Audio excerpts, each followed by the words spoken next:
and welcome to Battlefield 4 News, episode 77. So in this episode I'm going to cover all the CTE changes that have happened while the Dragon's Teeth release has been going on. So since Dragon Teeth has been released, there have been about 7 different updates to CTE, and some of them have made major changes. And when I went back to CTE after doing all the Dragon's Teeth work, well, there's some good and there's some bad. But let's have a look at the major changes. Now there are 2 major changes you'll notice straight away if you start playing CTE. One of them is weapon and gadget balance. Now at the moment it's only weapon balance, but their goal was that because they've changed visual recoil, head flinching and the netcode's better, you get killed a lot faster. So they've toned down the weapons by reducing their damage, and that's everything but sniper rifles and handguns, so that you now kill slower. So every gun that you see in that list will now take 1 extra bullet to kill you. Sounds weird, and it feels weird when you play it. Now for some guns it's not had a major effect, but for others it is awful. If you think about a slow firing gun now taking an extra bullet, then it makes that gun ridiculous. On top of that, they've then gone in again and then balanced some of the guns. Well, it's not even some, it's the majority of guns. And what they seem to be doing again is, if a gun isn't popular, then rather than messing around with that, they're messing around with the ones that are. This is the list of guns that have been balanced, and it includes the heavy barrel and muzzle brake as well. They've had changes. And there's some notable guns on here.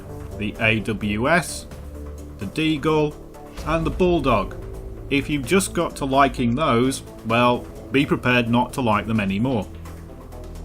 So here's an example of what I mean by DICE punishing the popular. The MBT law, there's been suggestions in the forums that it's too good, and what it needs is nerfing until it's useless. And it's the same with the Stinger and the Igla. Pilots have been complaining that they get shot down by Stingers and Iglas. Well, of course they are, it's the infantry anti-air weapon. So now they've decided that the missiles shouldn't be able to change direction so well, so jets can dodge them. I never understand what DICE have with mollycoddling jet pilots. It's not like you ever see a jet pilot going 4 and 12. There are 4 jets on some maps, and they make a massive difference to the other 60 players that are on there. But DICE seem to love jets. After all, they gave them their own mode that nobody plays. They've also nerfed the slam. So 3 slams will no longer kill a tank, making slams useless. And why have they done this? It's because not enough people were using tank mines. It's got nothing to do with the fact that a slam can be used underwater, can be placed on vehicles, can be placed on walls. No, it's purely to do with slams doing too much damage. The fact that a tank mine can sit on the ground and only take out land vehicles, compared to a slam which can sit anywhere and take out almost any vehicle. Yeah, DICE, it's really down to the damage that we prefer slams to tank mines. And they've messed around with the MP7, the FAMAS and the CZ3A1. Now, I haven't played around with the MP7, but I can tell you what they've done to the CZ3A1. They've made it mediocre. Whereas before it was the best close-in weapon, it's now awful. And they've done the opposite to the FAMAS. The FAMAS was always overshadowed by the AEK. AEK was simply better. What they've done is made the AEK worse and the FAMAS better. So now people are going to be using the FAMAS rather than the AEK. Now I'm not going to go into all my thoughts on these weapon changes because it's a long list of good and bad. So what I'll do is I'll do a separate video with some CTE gameplay explaining the weapons changes, which ones are good, which ones are bad, and what I think about them in general. Something that is good is grenade balancing. So they finally realised that the game is currently a bit spammy when it comes to grenades. So, they've reduced the number of grenades you can carry. The RGO is down from 2 to 1, and they've reduced its max damage blast radius. The V40 is down from 3 to 2, and they've reduced its overall blast damage and its maximum blast damage radius. And they've also increased the time that all grenades and all grenade-like weapons take to pick up from an ammo bag. So that's grenade launchers, XM25, frag rounds, anything like that now takes longer to collect from an ammo bag.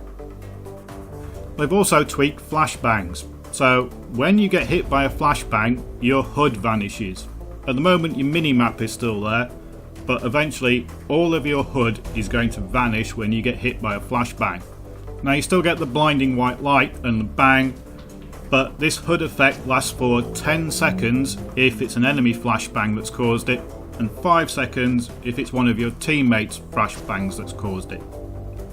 The other really noticeable effect that you'll see in game is soldier movement. You can now shoot while falling, so if you jump off the top of a building, you can shoot on your way down. Now this isn't while parachuting, this is while just jumping down or falling. When you're going up in a jump, you can't shoot, but when you're coming down in a jump, you can shoot. Don't know why, but that's the way it works. They've also changed the character movement quite considerably. Now originally it was turned up to max. Now they've toned it down a bit. But essentially what they've done is implemented Battlefield 3's soldier movement. Now the overall speeds haven't changed. What has speed is your acceleration. So the speed at which you can change direction or at which you get up to your sprinting speed has changed. And it feels very awkward at the moment. I think it needs a bit more balancing. It just feels wrong right now. Another thing they've changed is the time it takes for you to crouch. It seems that the client and server were having trouble synchronizing when you were crouched and when you were standing. So what they've done is changed it so there's much quicker transition from standing to crouching and from crouching to standing.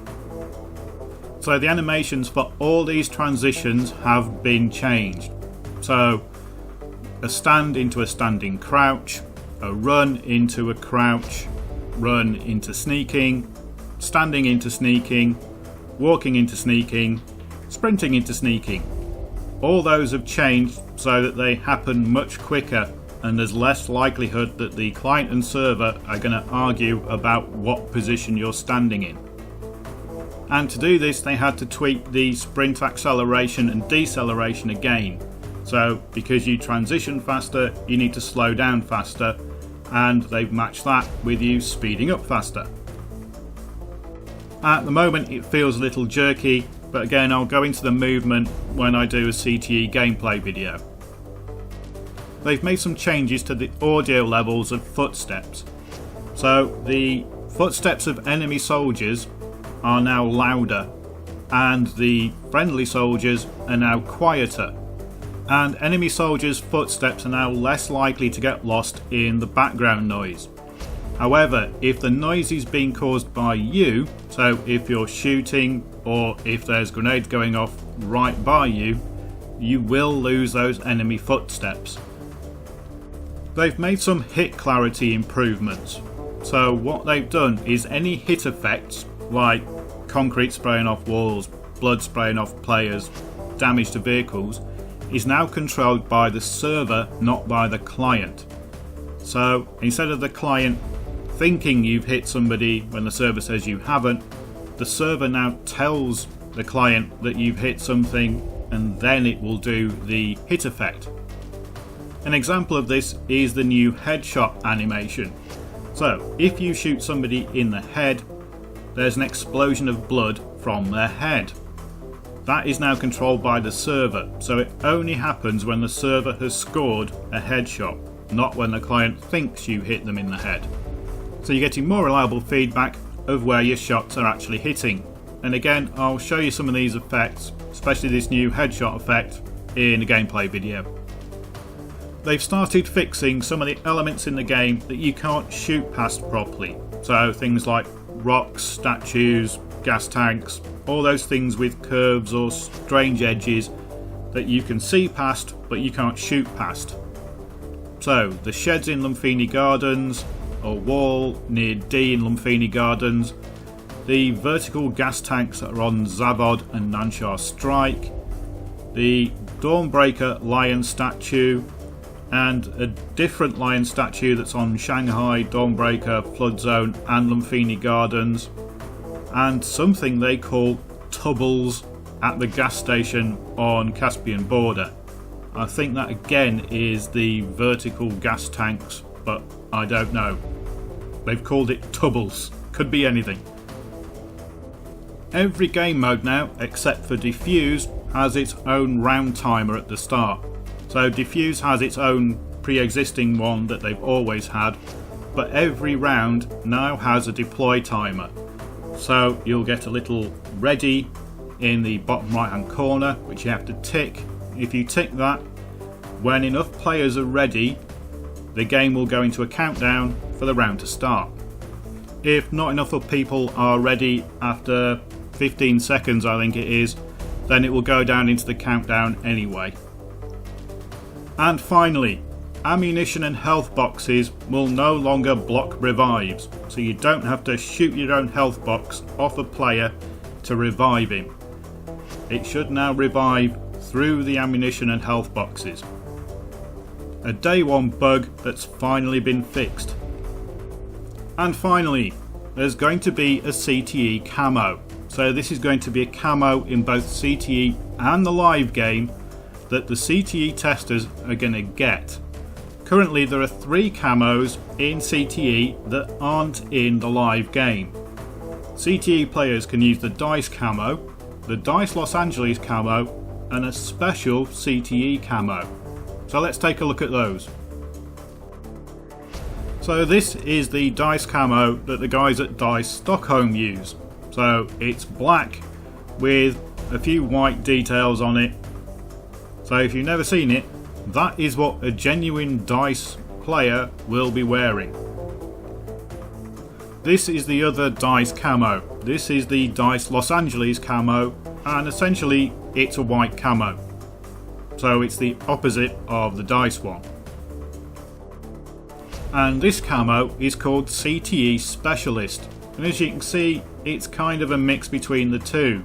It's a grey camo with similar white markings as the DICE camo.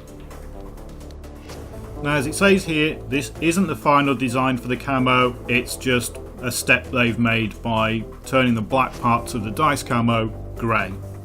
And they also say that this camo will need to be unlocked. Now I assume this is going to be by hours played on CTE or kills on CTE, something like that. And people have already been complaining that, oh, CTE players are getting a camo and a dog tag. We can't get that because we can't get on CTE. Well, tough to be honest. It's a camo and a dog tag. It doesn't do anything. Personally, I think the CTE camo should be orange and have CTE written across the back in big letters.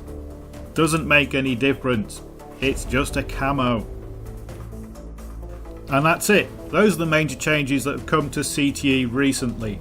Like I say, I'll do a video that gives you my thoughts and opinions on them with some CTE gameplay in the background, because otherwise this video would be half an hour long and take forever to upload. Tomorrow I'll do a Battlefield 4 news episode that's catching up with everything that's been happening on the live servers and news and rumours concerning Battlefield 4 in general. Then we can go back to the regular schedule of Battlefield 4 news coming out when something happens, so once or twice a week. Dragon's Teeth kind of messed around with all my schedules because I had to do all the gun release videos and map videos and all that kind of stuff. But now we should be back to a regular schedule until Final Stand comes out. Thanks for watching.